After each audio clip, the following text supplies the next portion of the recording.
ব্যাপারটা এমন না যে আল্লাহ লিখে রেখেছেন বলে আপনি বেছে নিচ্ছেন। যেহেতু আপনি এটাই বেছে নেবেন, তাই আল্লাহ আগে লিখে রেখেছেন।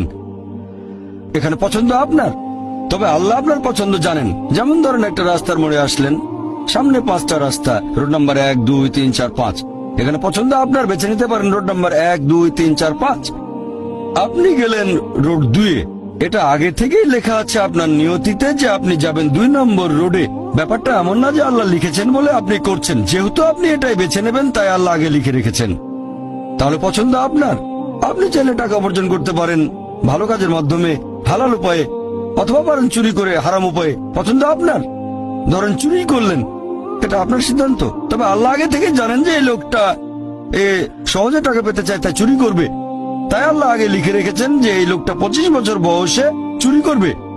এখানে দোষটা কার? দোষ আসলে আপনার। তবে আল্লাহর আছে ইলমে গায়েব, তাই তিনি আগেই লিখে রেখেছেন।